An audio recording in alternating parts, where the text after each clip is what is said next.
Good morning and welcome to Pot Up with Matthews in the morning from the Crime Prevention Security System Studios. Large enough to serve you, small enough to care. John Cornell, Shane Yes, sir. Matthews on a Wednesday, I believe. March 25th, QB, March 25th. It is Wednesday, right? It is, and I think, the Crime Prevention Security System Studios on location basically is where we're at now. And Pretty much at multiple places. They get you've around. yeah, we do. And I tell you, you've had an experience now where at your house you've gotten to relearn your child and stay with Luke. And I've been over here at the beach trying to get things put together for this place, buying little things that go on the wall and cleaner stuff and doing all kinds of things here in St. Johns County. So, we are altering our lives for sure, but we're staying somewhat busy anyway. And I'm glad we're able to come on here at 8 o'clock in the morning to bring some sort of content to our wonderful listeners and sponsors. Yep, absolutely. And around 8:25, we're going to have Brent Beaird over there in the Jacksonville area, covers college sports, also a Heisman Trophy voter. Going to talk about what's going on in the world. We haven't really talked to him since all this is shaken down. But it's, what's interesting, JC, I saw where Liberty University is starting classes next week. They're going back to school. Wow. They said they do not care what the president or anybody says. They're getting back to normalcy. Well, then some would say they're part of the problem, QB. I guess, but I mean, it's a private institution, so I guess the government can't do anything to them. I don't know the rules. Where is that? Is it in West Virginia or Virginia? It's in Virginia, somewhere in Virginia. Okay, so I'm not sure what the governor there is done or has done. And I don't know if that would apply to private institutions here in the state of Florida with what we know about, what's come out of Tallahassee. I think on the local level, too, I think in Alachua County, I've heard that where you are, that there's kind of a mandate or a mandatory stay-at-home ruling going on there. Is that right? Yeah, and I think I saw something on Twitter that they're coming out and they're going to put their foot down a little bit more because I guess people weren't taking it very serious. Now, I don't know how you're going to enforce it, or I'm not sure what people were doing, but, there's not a whole lot going on in the sports world, so we have to worry about what's going on in these other little things. And, I'm still getting outside doing as much as I possibly can. Yeah, I think, having Brent on today is really good because there is a lot of news that involves sports institutions and figures, so forth. And the NCAA, of course, he'll talk about that. There are still things going on in football programs because the season is still months away. And so the recruiting calendar, which is currently in a quiet period, there's still people out there that, have decisions to make and what to do. I know that kid, Zach Evans, I want to ask Brent about this again, the running back, he hasn't signed yet. And he's a highly touted running back out of Texas who was at Georgia. They released him out of his commitment there. And, he's kind of in a position now where it really doesn't matter what he wants to do because nobody's doing anything. There's so there's a lot happening in the NFL, QB. I've got some NFL news for you. Would you like to hear some of that? I would love to hear that. Well, the NFL has decided that in spite of everything, they are going to hold the draft. There had been some pushback about the NFL draft. The draft is scheduled for April 23rd, 24th, and 25th, and it is still on at 6 p.m. Today. All NFL facilities, however, will be closed. So they're going to have to work virtually and through remote device to try to, talk to people. And I don't know how you get to your physicians and how you have these required checkups, if you will, with these players to be cleared health-wise for free agency and so forth. But the draft is still going to be held on the 23rd, 24th, and 25th. Also, the Carolina Panthers officially released Cam Newton. That clears $21 million for Teddy Bridgewater to come on board now. And I think he had in Atlanta, Georgia, his physical to get cleared so that he could sign with the Carolina Panthers. I'm not sure what's going to happen. We don't know a lot of things about his health at this point. He sat out virtually all season last year, but there's some speculation that maybe the Chargers will show some interest in Cam Newton. So I think the NFL is doing its best, even though it's in the off season. The official season started last week, even though it's been very altered. And I don't know what the case will be in terms of how they're going to hold this draft. Well, they are going to hold it, but how it's going to look and so forth. But people are going to get drafted, I suppose. Yeah, it's going to be it's going to be definitely different. I mean, the fans usually what makes the draft, because there's those guys that are in the jerseys and booing and hooping and hollering, and it's going to be really weird to see the draft with no fans, no spectators. But that's kind of all sporting events, if there were to be any. And I don't know if you draft somebody and they haven't had the proper vetting process. That's all I'm thinking. Well, no, that's true. I still think I mean, here's the thing. Pretty much when you go to the combine in Indianapolis, I mean, you're there for 2 or 3 days and you're in meetings and you're being poked and prodded and you name it. They have all your medical records. Usually what happens is if Team X is interested in John Cornell, then they're going to fly you in, have more meetings with you, take you out to dinner, have their personal doctors check you out, which every team has doctors at the combine. So, if there's issues there for a certain player, they're going to know at the combine. But they just double check. So, you may draft a kid in the 5th round that wasn't invited to the combine, that you're not sure about his medical history, but they have most of that stuff on file. You may not have seen him in person, but it's going to have to be kind of a gamble you take. I would think so.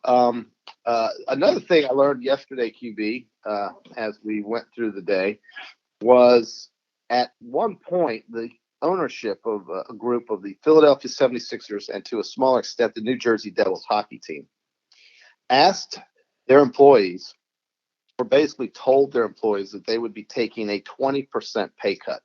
Now, these are ownership groups that are worth billions of dollars. One of whom is a guy named Josh Harris, who's worth almost $4 billion. Well, after word got out that these employees, these staffers, and people who work for the organization were going to have to take a 20% pay cut, there was a massive reaction to that. And the ownership group, again, who are worth billions of dollars, backtracked almost immediately and said, you know what? No, that's wrong. We're not going to ask the employees to take a 20% pay cut, and we're going to go ahead and pay them in full with benefits. I mean, we're talking about people who are billionaires potentially losing maybe tens of thousands of dollars or a couple million here and there. What team was this? The ownership group of the Philadelphia 76ers and the New Jersey Devils. Yeah, well, that makes. I mean, you've seen since all this happened, where was it the Atlanta Hawks owner, Mark Cuban with the Mavericks, these other NBA owners saying, "Hey, we're going to continue paying our employees and take care of the vendors and stuff at the arenas, just like nothing's happened." Okay, for these people to come out even to mention a 20% pay cut, I mean, they're going to look like fools. Well, and there was a huge backlash to it. So it almost happened like within the hour that they came back and said, you know what, on second thought, we're going to take care of them. And you have to give a high five to Joel Embiid, because upon hearing this, he offered $500,000 to help out the shortfall for some of these employees. And of course, he's a Gainesville kid that played at the Rock Academy in Gainesville and is one of the NBA's best players and one of the bigger personalities and names in the league. And he was going to step up with $500,000 of his own money to try to help these people. And I don't know if he's still going to do that. He probably will. But at some point, you got to say, listen, if these people don't get the help, and I know corporations need help and so forth, because without jobs, these people don't have those salaries. But at some point, these employers have got to step up, and they are, like you just mentioned in your example. But there are, examples across the country. And that was part of why we had this huge stimulus package signed to the count of almost $2 trillion by the federal government. It looks like they're going to consummate that deal today to help out everyday working Americans. And that had to happen.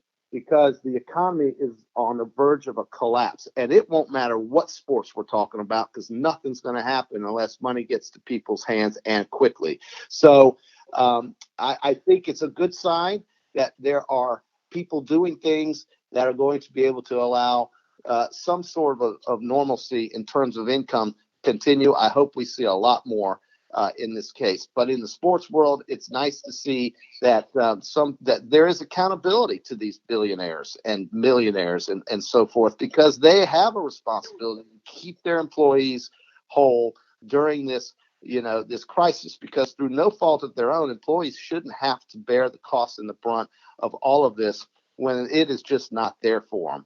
And that does not mean going bankrupt. That does not mean maxing out your credit cards just to survive. That means getting help from your employers, and in this case, the Sixers and Devils ownerships.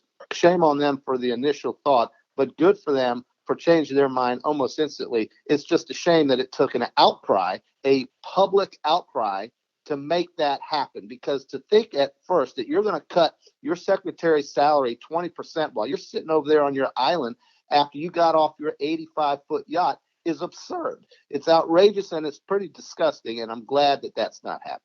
Yeah, I agree. You're listening and watching Pot Up with Matthews in the Morning from the Crime Prevention Security System Studios, which we are on location. If you want to send us a text on the Titan Mara text line, that number is 352-353-7465. We have a couple Facebook Lives comments brought to you by Pound Hurt, your preferred personal injury attorneys. Trey says, "Good morning, guys. Y'all look great." We're not even on the screen, JC. I didn't know if you knew that or not, but you're looking good, JC. In your Speedo. Yeah, no, I've got some. I wear boxers. I've got boxers on. I got a blue and orange Florida Gator football shirt on. I have not brushed my hair. I got some readers on so I can see what's on what I write down, and I'm looking out at the Atlantic Ocean. So I don't think it's a bad thing that we're we got to work around these obstacles, but man, I like to see how people deal with things when there is adversity. I think it's pretty predictable and pretty normal when everything's going great and everybody's doing spectacularly, which was what we all want, that people would, for the most part, be very happy with the way things go. I want to see how people react to things when things get really tough out there, because that tells you what kind of character you're dealing with people. And that's what we're doing, is we're trying to keep this as close to being normal as we can, even though we have obstacles to try to overcome. Yeah, no doubt about it. Don't forget at about 8:25, 8:30, we're going to have Brent Beaird talking a lot of college sports, what's going on. He's got some information on the NCAA, which we'll be voting on whether the eligibility issues with the winter and spring sports athletes. I think they're voting on that sometime late March, which it is late March now. So he'll give us all those details of what's going on in the world of sports and the collegiate area.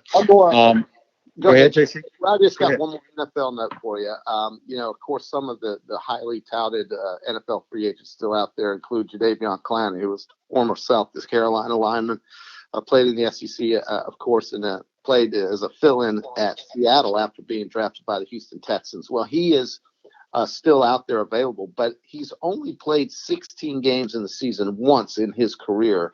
And so the idea is, well, what are they going to do with him and his health issues if he has some? And my idea would be, if you're going to pay him $20 million, you make him play, you give him an incentive-laden contract that shows durability, that if he were to play more than 15, 16, or 17 games, then he would get paid the bulk of that $20 million, as opposed to giving it to him all up front. So that's been talked about for him. Nobody knows exactly where he's going to go just yet as well. So Cam Newton, and I think there's one more guy, a couple other guys that are still out there in free agency. I forgot what I was getting ready to say, JC. I have my notes right here. Did I do it to you? Did I make you forget? Yeah, well, I forget a lot of things. I know what it was. Did you see where the LA Clippers owner bought the old LA Forum for like $400 million? I guess they're going to leave the Staples Center. Yeah, I think they want their own identity, their own building, and I think that's kind of neat.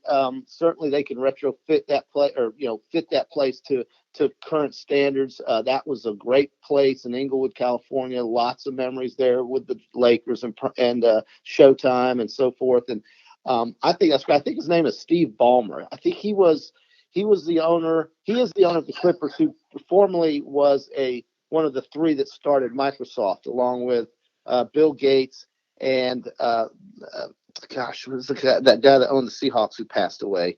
Allen. Yeah, Paul Allen. So Paul Allen, Bill Gates, and Steve Ballmer basically were the three founders of Microsoft. So Ballmer and Allen got into the sports ownership business, and Gates retired, of course, and Microsoft is doing fabulously under new management and so forth. But Ballmer bought the Clippers, and that's an organization that's really made some strides here through free agency and so forth, signing Kawhi Leonard and getting some good players like Paul George and Doc Rivers, of course, very capable coach. And I like what the Clippers have done here, and I think buying the Forum in Inglewood will give them maybe that identity that the Lakers used to have. So I think it's cool. I wouldn't want to share an arena. Would you want to share Florida Field with, say, another school? I mean, it's just not, you don't want to share your building. And I know the Jets and Giants do because of land constraints in that part of the country, but and the Rams are about to do that with the Chargers. But I think it's great for the Clippers. Yes. We got another Facebook Live comment/question brought to you by Pound Hurt, your preferred personal injury attorney. It's from Kyle. He says, can y'all go back to Zach Evans? Did he reschedule to come visit Florida? I heard Lane Kiffin is trying to get him at Ole Miss. Right. Lane's going to try to get him. But I think he did have a reschedule his visit here, but obviously nothing is going on campus and you can't really travel. So right. We'll ask Brent Beaird here shortly what's going on there. And I wonder how Zach is feeling right about now. He could have been locked up with a school, with a scholarship, ready to go at whenever they tell him. And then he's still out there flying in the wind. But maybe it's a situation where it's best for him because he still has that freedom to choose, and everybody still wants him. So hopefully Florida will give him a real hard look, and hopefully when the time comes, he'll be able to come. And I think he would be, if he works out with his personality and everything else under Dan Mullen, a huge addition to the Florida offense. Yeah, another Facebook question brought to you by Pound Hurt for personal injury attorney. Yeah. Eugene says, good morning, fellas. JC, did you see the new logo of your Rams? Looks like a gas station to me. Your thoughts? Nah, my thoughts, Gene, and I'm sorry I haven't seen it. I wish I had. What do you mean you haven't seen it? I didn't look at it, QB. I didn't want to look at it. I heard it was god-awful.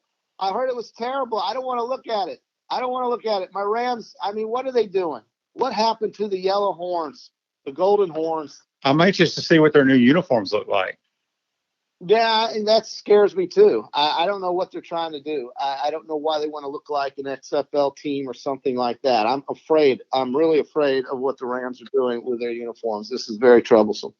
Very troublesome. Yeah. Right. Well, folks, at Center State Bank, we put business first. We're the largest community bank in the state of Florida and understand that small businesses need a community business partner that they can rely on. Center State has 5 convenient Alachua County locations to serve you better.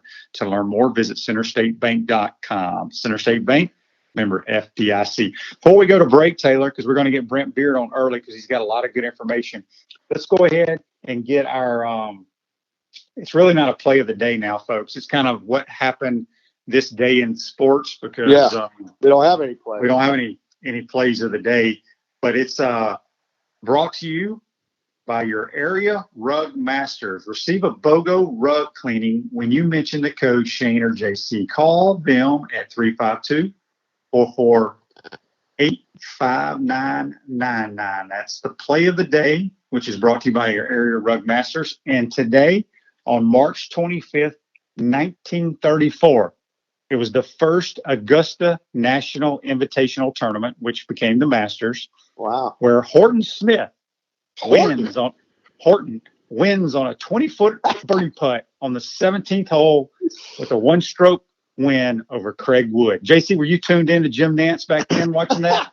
They didn't have TV back then, QB. Smart ass. Oh, really? They didn't have No. TV in 19. Jim Nance wasn't calling that in 1934. Him and Vern Lundquist. Vern might have been alive, but they didn't have TV. I'll give you another on this date in history. In 1997, for all you hockey listeners and fans out there, the Hartford Whalers moved to Raleigh, North Carolina, and became They're the Carolina Hurricanes. That's right. And of course, in 2000, and I want to say it was 2006. Maybe I got my years off by 1 or 2, but I think it was 2006. The Carolina Hurricanes won the Stanley Cup. So the Hartford Whalers played in the old Hartford Civic Center, which if you went to the shopping mall in Hartford, you could shop, get your hair cut, get a grilled cheese sandwich, and then go and watch the Whalers play because the arena is in the mall. That's great information for all our hockey lovers. All right, we're going to take a time out here on the program. You're watching and listening to Pot Up with Matthews in the morning from the Crime Prevention Security System Studios. We're going to come back and we'll have Brent Beaird on the Titan MRI hotline talking college football. We'll be right back. Time out! Time out! Hey! Time out! Time out! Time out! There we go. Good. We want to take this moment to thank all our sponsors who keep the show going and pay the bills. Let's give them something to cheer for now. Our Gridiron sponsors are Crime Prevention Security, small enough to serve you, large enough to care. Titan MRI, Gainesville's only locally owned and operated MRI facility. Gators Dockside, wings, ribs, seafood, and beer. Peachland Dentistry, Gator Nation's #1 choice for dentistry in Port Charlotte and surrounding areas. Area Rug Masters, your #1 choice for rug cleaning. And Pound Hurt, preferred personal injury attorneys.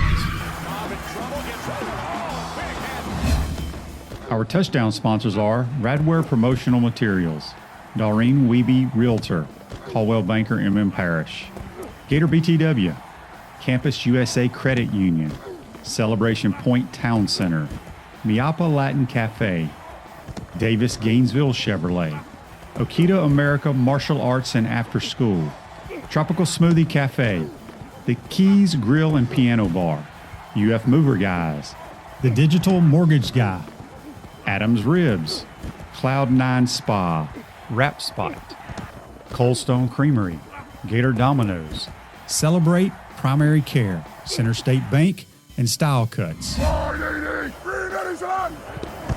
If you are interested in promoting your business on the show, you can visit our website, potupwithshane.com, and click on the advertise button or call Freddie Wiebe at 352-284-3733. Again, thank you for all the great businesses that support the show. Please remember, if you like what we are doing here, thank our sponsors and support the businesses that support us. Looking, still looking. He's going for the end zone. He's got a touchdown.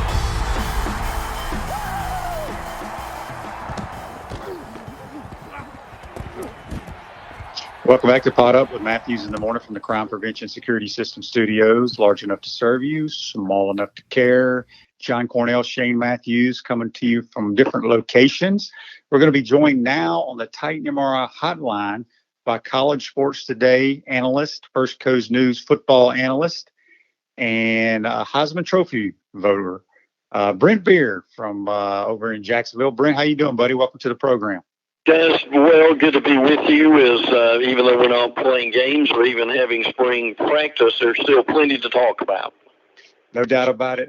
Brent, let's get to a little bit of college football. Well, not just college football, but all sports. The NCAA, when all this went down with the coronavirus, they had mentioned about, giving kids another year of eligibility. Where does that stand right now for the winter and spring sport athletes? They're going to have a vote on it on March the 30th, which is certainly around the corner. Now, this is the NCAA Division I Council Committee that's announced that it will vote during that time. And what they're trying to do is to give some, as I call it, eligibility relief, particularly to the spring sports.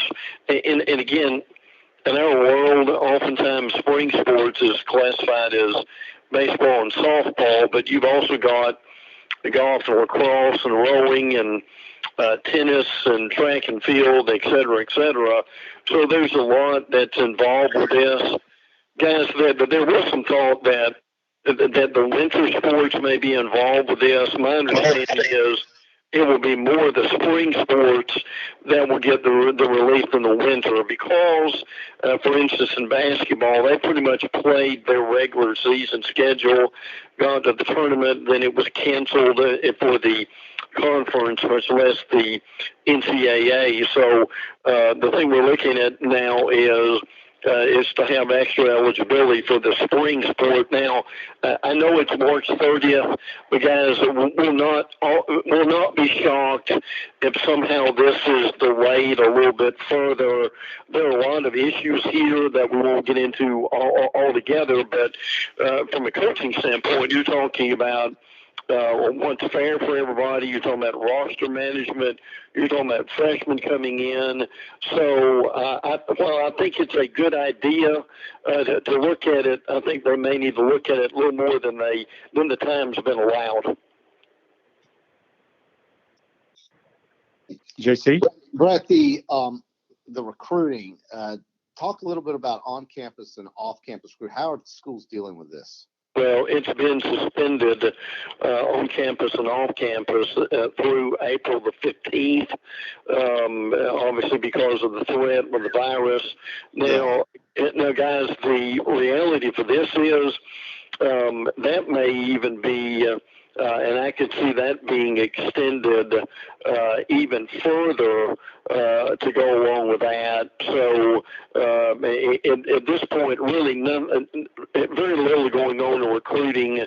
Certainly no one on campus, no one's going out to see anybody else. So, and look, it's going to be fascinating to see, guys, what is going to be happening and how this is going to affect signing day coming up in December. Now the calendar is currently in what they call a quiet period anyway, which means that the prospects are normally allowed to visit the campuses, but the coaches are not allowed to make any contacts off campus. So again, too much stuff is fluid with this right now, but the due date, April the 15th, which by the way is kind of the SEC date in general, to see if there may be some relief for spring practice for the teams. Brent, go ahead. I'm sorry, QB. Well, speaking of the recruiting, we had somebody on the Pound Hurt Facebook Live question ask, Zach Evans, I believe, was supposed to, the number one running back in the country. Correct. He's changed his mind a million times. Was supposed to come on a visit. I don't think he made it, and obviously can't come now. But is Ole Miss in the mix? I can't remember who asked that question, but they'd heard Lane Kiffin was trying to get him. What's the latest on Zach Evans? Listen, I don't think anybody's given up on Zach Evans as far as trying to bring him in. Considered the best running back in the nation. For whoever gets him, we'll have a good player. They've got some issues to deal with him, and we don't know what all that is, but the issues as far as it's been kind of good. His recruitment's been crazy, frankly, because everyone pretty well has been in the mix and signed and ready to go, except for him. He still wants to take visits and so forth. So Florida certainly, I think Ole Miss may, as you mentioned, also being there. And I'm sure these other schools will not start recruiting him either. That is kind of hard to predict, and it's too bad that this has happened, obviously, and his visit's been halted, but somebody is going to get this kid, and hopefully it's the right fit. Brent, moving on down the road here, I was reading where Scott Strickland, the Florida athletic director, was quoted in the Orlando Sentinel as it relates to the economics of this virus and what we are going to deal with going forward. So talk a little bit about some of the things that you may have heard him say, and what is this impact looking at, or what are we looking at? Well, I think they're looking at a lot of everything at this point, and Scott came out with the Orlando Sentinel and basically talked about if football is not played in the fall, that it would really shake the foundation of college athletics. At that point, the SEC is looking at the drop of an estimated $3 million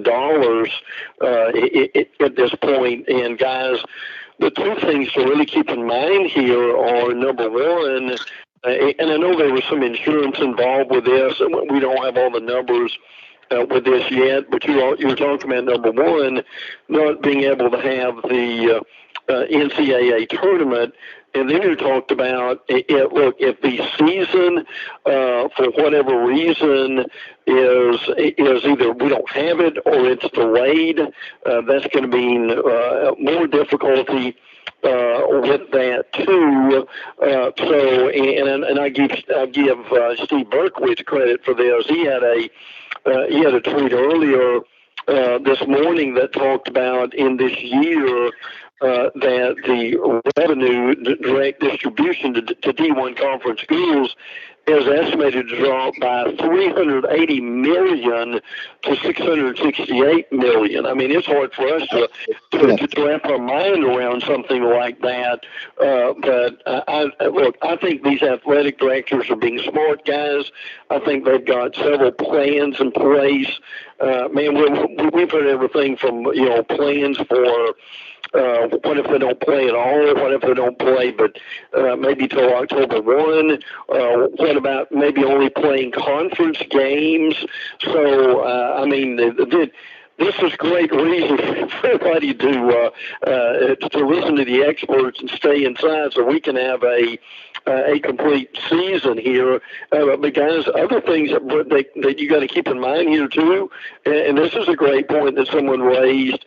What if someone's coming from a family where they have the virus and they first come on campus? Are they going to have to be quarantined for 2 weeks when they get on campus? There's so many questions left for this right now, guys. It's just mind-boggling, frankly. Well, Brent, explain to some of our listeners, because I had a person say, why would this even be thought of as a problem when football doesn't start until September? And I articulated that football actually starts well before September. So explain to our listeners how it affects, how players are affected, how coaches are affected in the event that they have to push this back because of the preparations that are required for a football season to even be put in place. Well, at this point, we just don't know what we're going to be given the go in the all clear. And some things to think about here is the SEC is going to take a look in that mid-April window. Is would they be able to have some kind of for lack of a better word, a mini camp? Could you have 10 days where the team could be together in lieu of spring practice? We're certainly not going to have the games. Now, if that doesn't go, the other thing that we've heard that might come up would be the possibility of, would they add an extra week or two instead of, let's say, starting fall practice August 1, you just throw out that date. Well, instead of doing that, could it be backed up to the last full week of July or the second week of July, something of that nature? And again, remember, SEC Media Days is the second week of July in Atlanta. So if they don't get a spring, how will they compensate for that? I think is a lot of this. So there's so much to think about right now. And if they don't get the all clear to say mid-August or something like that, would they back up the season? And there are so many just fluid parts to this right now, guys, to where, but I give the athletic directors, the presidents credit. I do think they're meeting and talking on a regular basis to come up with some different plans. Yeah. We're speaking with Brent Beaird on the Titan MRI hotline. Brent, I think what people don't understand too, and we're kind of jumping the gun here. We're just saying that, they say, okay, you can resume, football activities, July 29th. I'm still not sure if they say you can start practicing then, or kids can be back on campus, a season can start on time, because I don't think people realize in football, you have to work your body into shape. Yes. To get ready to play. And so There's a lot of unknowns out there with this regarding not only college football, but also the National Football League. So we're going to have to wait and see. And we had someone, and you kind of touched on it. It was a text on the Titan MR text line. They were curious that, let's say things got back to somewhat normal. Could they have like a short version of like an NFL mini camp? Right. I know that Matt June. Brown has mentioned this, the coach at North Carolina, to give them like a 10-day kind of pro camp in the summer. And listen, what Shane mentioned needs to be emphasized. Number one, and we got to remember, is the athletes are not able to be on campus to take advantage of the nutrition and the strength and conditioning staff. And guys, the other thing that's really difficult about this too is, and most of our listeners can probably appreciate this, most of the gyms are closed. I know mine is here in town. So, and how disciplined are these guys going to be about staying in shape? I know the coaches give them programs to follow. And are they eating right? Does the family have enough money right now to feed them correctly? And Shane, I think that's a great point. And let's be honest about this. Normally, kids come back to campus in May or June, and they're in shape. I don't know this time if we're looking at that, are we? Yeah, it's going to be tough. I have a college athlete that's living with me right now because of the situation. And he was told he gets his workout sent to him via the phone every day. And he was told, you're not allowed to go to gyms. Well, obviously they're all closed now, but they weren't allowed. And so most of the stuff that they are doing from a workout standpoint is body weight, push-ups, body squats, lunges, things of this nature. And then they do some running. But it's you can't. Herschel Walker was a freak, and all he did was push-ups, sit-ups, and pull-ups. But nowadays you just can't survive like that. And so I think that's one point that I think people are going to, once we get back to normalcy, it's going to take a while for these kids to get their body acclimated. And you brought up a good point too about the food issue. A lot of kids may not be eating properly as they would if they were here on campus. And all of this underlines the importance of football, because without it, all of these other sports are going to be adversely affected. So the economics doesn't just flow to the bottom line for the football program, but of course all athletic programs. Well, Brent, and these folks are just looking to survive right now, much less thrive. So that is a lot of the difficult things that we've got here. And we've got to remember some of these parents may have lost their jobs because of this situation. So, yes, as Shane said, that's right. They're getting their programs sent to them. But, A, are they disciplined enough again to do those, especially the younger kids? And B, do they have what's around them, because probably very few of these kids have got a home gym or something of that nature. So it's going to be a while, actually, before these kids are in football shape. That's very true. Yeah. So, Brent, I'm looking here at, let's just say we are going to play college football this year in 2020. College football's easiest schedules of the Power 5 schools. You got them listed here, the top 10. And what's amazing is 6 of them play in the ACC. Yeah, Syracuse, Brad Powers came out with this. I would give him credit for that. Syracuse is 1. Oh my goodness, Clemson is 2, and Miami is 3. Now, let me say this. If you're a Cane fan and you see this, that you got the 3rd easiest schedule, and you come in with another 6 and 6, that seat's going to be beyond hot at this point. And Virginia Tech's in there too. NC State is also included. Duke's also included. Arizona State and Arizona in this list. So, guys, unfortunately, and we cover the ACC, but pretty closely here too. but that is the league, guys, that they have got to get past Clemson being the top dog and really no one else being competitive there. That's going to be very important, particularly in situations. Can Justin Fuentes turn it around? Mac Brown's recruiting very well. How good are they going to be? And who else is going to be able to challenge Clemson? And maybe it's going to be Florida State. That's going to be doing that too. And guys, I did want to mention real quick, Deshaun Corbin, who is a running back transfer from Texas A&M, has been granted a waiver, so he's going to be able to play. He pulled a hamstring last year. But this guy is really good.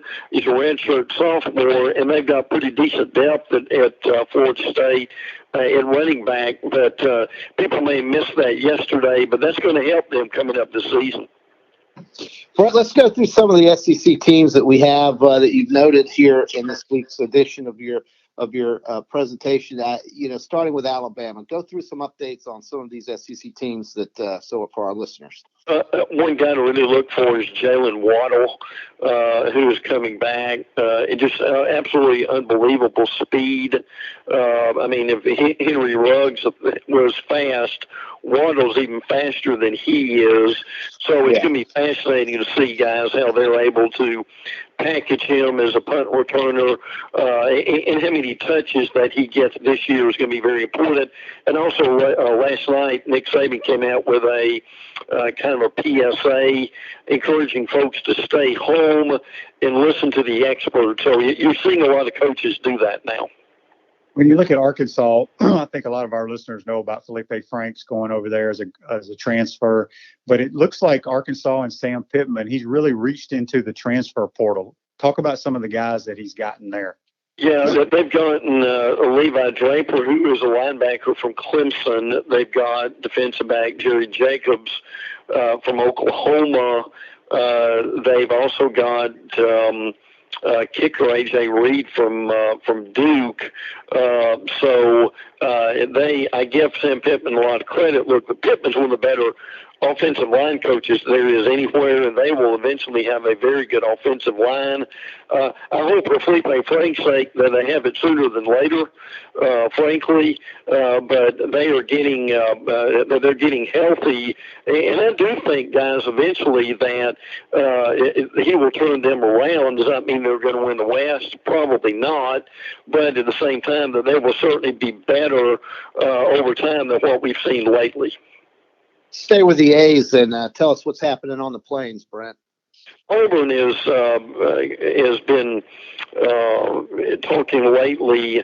Alan Green, their athletic director, they want to have a football-only building, and the question would come up: Auburn being the power that it is, in the world, do they not have a football-only building? Well, that still goes on, guys. That a lot of schools are still trying to get that. Now, my understanding is they still have not put the shovel to the ground yet as far as starting to build this, but they've raised over $30 million as of last November. And listen, this is another thing, guys, that we've got to look at as far as this coronavirus is how is that going to affect the facilities and them being built. Now, I know Bryant-Denny Stadium is full bore as far as they're refurbishing the stadium and adding and taking away and so forth. And because it's a stadium, they've got to be able to do that to get it ready for the fall. But at the same time, some of these other buildings that are being done around, I'll be very curious if they get stalled a little bit over the next few weeks and months. Brent, when you go up to Athens, obviously bringing in a new offensive coordinator, going to have new quarterbacks behind center, a lot of question marks from the offensive side of the football. This not having spring football is definitely going to hurt Georgia. What do you think? Yeah, and I think it's going to hurt them offensively more than anything else. When you bring in a new coordinator, you've got your quarterback is new since Jake Fromm left. Frankly, I still think Jake Fromm should have stayed and had another year there, but he again decided to go. So I think the real questions for them are going to be, on the offensive side of the ball. Now George Pickens comes back, the wide receiver who really showed a lot of promise last year. Defensively, they're going to be very good. I mean, the numbers, when you look at them, guys, they've got 13 players on defense who have played at least 200 snaps. That's a lot of ball for guys, frankly. So that really helps them defensively. And what's going to be important is, as you know, if we play, they've got Virginia on Labor Day night, on Labor Day weekend, and then on September the 19th they go to Tuscaloosa. So listen, Georgia, and we're not even talking about getting October and then playing Florida on Halloween. What we're talking about is right now, can Georgia get up to speed and get through September? Yeah, no, that's a good question. How about the defending national champions in Baton Rouge? Anything new out there? Well, I think the main thing is for them is going to be obviously they've got a new coordinator, they've got a new quarterback, they're basically going to have a new tailback. Now, Jamar Chase does come back. That helps them considerably. But listen, replacing Joe Burrow and Joe Brady, the quarterback and the passing offense coordinator, and Brady Ensminger is your overall coordinator and still is at LSU. It's going to be difficult. Now, they continue to still recruit well. They got a safety in Dakota Mitchell, 5'11", 170, 21st best safety, who is ranked with that. And I failed to mention a few minutes ago, Georgia still is recruiting very well. Also, they got a commitment from a defensive lineman, Jonathan Jefferson, who is a four-star kid from Douglasville, Georgia. Again, if Georgia just keeps the kids in Georgia home, guys, they're still going to be very good every year. But as far as LSU is concerned, and look, Coach O is very optimistic. He still thinks that this team's going to be very good. I think it will be. Will it be a national championship team? Guys, look, I don't think you can lose what they did as far as personnel and then that staff and come back and win a national championship for back-to-back years. We're speaking with Brent Beaird. You can follow him on Twitter at Brent Beaird on the Titan MRI text hotline. Brent, a couple more things before we let you go, and we appreciate you joining the program today. Clemson's quarterback Trevor Lawrence and his girlfriend started a GoFundMe page to raise money for relief efforts for the coronavirus victims. The NCAA shut it down, but didn't they change their mind and letting them do it? Yeah, and that really needs to be said, is because the NCAA gets a lot of criticism, and some of it's justified. But this was a big thing on Twitter last night that Trevor Lawrence and his girlfriend had the GoFundMe page. It was temporarily shut down, and then it's back up again. Basically, what that is, it's an effort to help some of the victims for the coronavirus in that area. I mean, it's a great idea to be able to do it. But and the NCAA said, go ahead and do that. It'll be interesting to see what other people do with this or something similar. I'm certainly glad to see it. It's a worthy cause. I think when they found out that Trevor was not getting the money for this, that it was going to help someone else, that changed it. So, but we did need to make that mention this morning that it is still up and going. Brent, quickly, at Florida State, you see we have some news of a transfer that was granted a waiver. Yeah, and their running back situation is going to be very good. This is Jashawn Corbin. He comes from Texas A&M. If that name sounds familiar, he is a redshirt sophomore and will have three years of eligibility left. And again, they've got a pretty decent group of running backs coming back. Anthony Grant, and also LaDamian Webb. They've got some freshmen coming in that I think are going to be very good. Look, guys, let's be real honest about this. I don't care who they've got running the ball. If they don't have a better offensive line, does it matter? No. So that's going to be one of the real rebuilding projects, and see what they've been doing this now for half a decade, but they've got to get the offensive line straight at Florida State if they're ever going to be able to win again and win again soon. Brent, before we let you go, I got one last thing I wanted to get by to you and go back to a minute where you were talking about Auburn and the football-only facility. At Florida, that's in the plans as well as demolishing McKeithen Stadium and getting that started. Have you heard anything, or do you know of any update on how this has all affected Florida's plans at all? I haven't. Whether it has, that's a really good question. That's something that I'd love to know about that too, as far as how it's affected other buildings and so forth. And listen, guys, I mean, they've got to have at some point, your social distancing, I'm guessing, involved in some of these projects. I'm not saying that they've stopped them, but they've probably had to kind of relook at how they're doing some things and maybe do some replanning. But no, I'll say this: I haven't read or heard of anything that it stopped it. So, but that's one thing. I'm with you. I'd be very curious to hear about that. Yeah. Last question, Brent, before we let you go. We got a text here on the Titan MRI text line from Lewis. He's like, I'm not sure if Brent follows pro football, but I'm a Jags fan. What in the world are they doing with their roster? Well, can you comment on that at all? Look, I ask that question about every other day here, frankly. I mean, when they traded Campbell, who was one of the better ones that they've ever had, and really was in some ways, you could argue, the face of the program. I think that was a signal that they were really rebuilding again. Now, to their credit, they've signed some free agents, signed a tight end yesterday, and they've done a little bit to shore up their defense, and they've got more draft picks, so we have fingers and toes. But again, will they make some smart decisions with these draft picks? That's the thing we don't know. But the unfortunate thing is, if you're a Jaguar fan, you're in, and I know you hate that word, but you're in for another maybe even 2 or 3 years of rebuilding.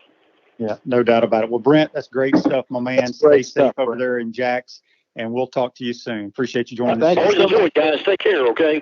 All right. Brent Beaird joining us on the Titan MRI hotline. You can check him out on Twitter at Brent Beaird. JC? Yeah. Guess what? Guess what? Celebration Points, where the Gators go to celebrate. With premium brands like Bass Pro Shop, Palmetto Moon, Skechers, Starbucks, and the Keys Grill and Piano Bar. Select Shades, Regal Cinemas, and coming soon, HBC's new restaurant, Spurrier's Gridiron Grill. We'll see you at Celebration Point, where the Gators come to celebrate. Yeah. We also have a couple of Facebook Live comments brought to you by Pound Hurt, your preferred personal injury attorneys. Nat says LSU will be back to 9 to 10 wins. Nat also says, I will be happy if Florida can continue with 10 wins or more. I think everyone will. I think they would also, but at some point, I think fans are going to want more than that, and that's just human nature. As I asked that last question to Brent about the facility issues and the finances, it's a great unknown, but certainly if there is an economic impact that continues on a downward spiral, because of this, well, it's gonna hurt Florida more than anybody because we don't have a facility. That's what Auburn has a facility, and I'm not sure if they're adding to their facility or building a new one, but they have a football facility. And that's what's been killing us. But hey, there's not much you can do now if people still want to donate and they still want to go ahead with the project, which I hope they can. It's going to help. But yeah, it's probably changed. Well, it's imperative that the season. It's imperative that now, obviously, many other things involving people's health is of highest priority. But for Florida to continue on with their plans, economically speaking, football has to happen. It has to. Yes. No doubt about it. Well, JC, tomorrow we're going to have Travis McGriff on the program. Okay. Travis, we'll talk about his career, his pro career, and what he's doing here in the Gainesville area. I saw him a week or two ago. I sure did. Did you? Yeah, it was at the pool before everything went to hell. But I look forward to hearing from him tomorrow on the show. Well, today's show is a wrap brought to you by Wrap Spot. A vehicle wrap from Wrap Spot will give your business years of brand recognition and increased sales. Call Wrap Spot today. Folks, be safe out there. We'll see you tomorrow. Same place, same time. Have a good day. Thank you, Coach.